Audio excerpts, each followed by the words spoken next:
Have you ever wondered how you write a single rulebook for over 1 billion people? I mean, a document that has to define everything, their rights, their government, their entire identity. Well, that's exactly what we're diving into today, the Constitution of India. Think of it as the ultimate operating manual for the world's biggest democracy. Just let that sink in for a second. One single document meant to guide a country with 1.4 billion people. It's a huge, almost mind-boggling task. So that begs the question, what is a constitution actually supposed to do? All right, before we get into the nitty-gritty of India's constitution, we really need to get our heads around the why. Why does any country, big or small, even need one of these things in the first place? What's its core job? Okay, so here's the textbook definition. But the key phrase you need to focus on is supreme law. What that means is that every other law, every government decision, every court ruling, it all has to follow the rules of the Constitution. If it doesn't, it's basically invalid. It's like the source code that the entire country runs on. So the Constitution's job can really be broken down into these 5 key functions. First, it helps with coordination. It just sets the basic rules of the road so that a huge, diverse country can function without chaos. Second, it's about the allocation of power. It decides who gets to make the big decisions. Is it the parliament, the courts, or the prime minister? Third, and this is absolutely crucial, it puts limits on government. It draws a line in the sand that the state just cannot cross, protecting all of us from becoming oppressed. Fourth, it outlines the country's aspirations. It gives the government a roadmap to create a more fair and just society. And finally, it helps define our fundamental identity, spelling out the collective values that we as a people believe in. So if the Constitution is this giant rule book, how on earth is it organized? Well, it's actually pretty simple if you just think of it like a normal book. It has its own version of chapters and appendices to keep everything organized.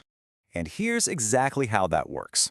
The main text is split into what are called parts. Just think of these as the chapters. Each part covers a specific topic, like citizenship or our rights.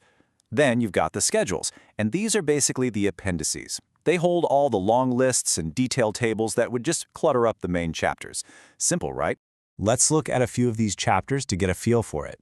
Part I, for example, literally defines the physical territory of India. Part 3 is, you could argue, the very soul of the whole document. It lays out the fundamental rights that are guaranteed to every single citizen. And then you have really specific chapters, like Part 18, which explains what powers the government has during a national emergency. And now for the appendices. The first schedule is just a straightforward list of all the states and union territories. The 8th schedule lists the 22 officially recognized languages of India. The 7th schedule is incredibly important. It splits up all the lawmaking powers. It has one list of powers for the central government, one for the states, and a third, concurrent list where they can both make laws. Even the 10th schedule is super important.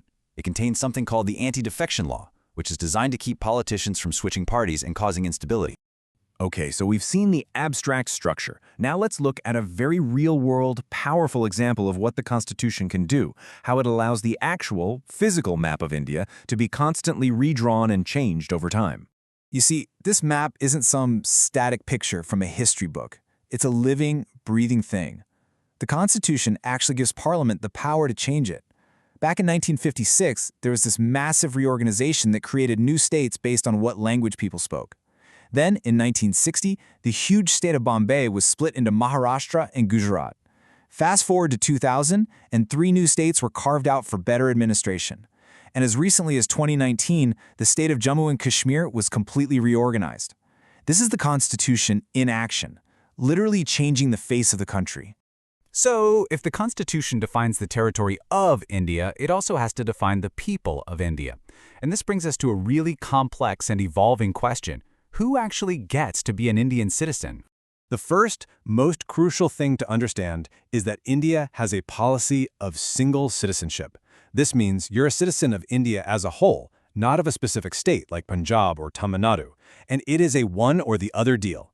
The moment you willingly become a citizen of another country, your Indian citizenship is automatically gone. No ifs, ands, or buts. But the rules for getting citizenship just by being born in the country, well, those have changed a lot.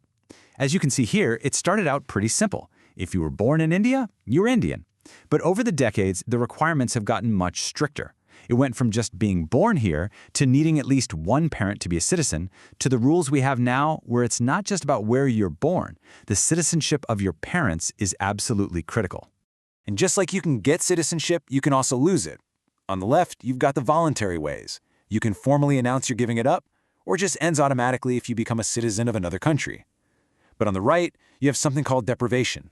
This is when the government can actually take your citizenship away, but only for very serious reasons, like if you got it through fraud or show disloyalty to the Constitution itself. So when you look at its structure, its power to literally remake the map of the country, and its rules on who even belongs, it becomes crystal clear that the Indian Constitution is not some dusty old document sitting on a shelf. It's a living framework, a document that's in constant motion, designed to adapt and evolve. And this leaves us with one final and really important question to think about. A constitution is supposed to be built on stable, fundamental principles. But in a nation as dynamic and fast-changing as India, where the map itself gets redrawn and the very definition of a citizen changes over time, what does the word fundamental truly mean for the future? It's that constant dance between what's permanent and what needs to adapt that will continue to shape India for generations to come.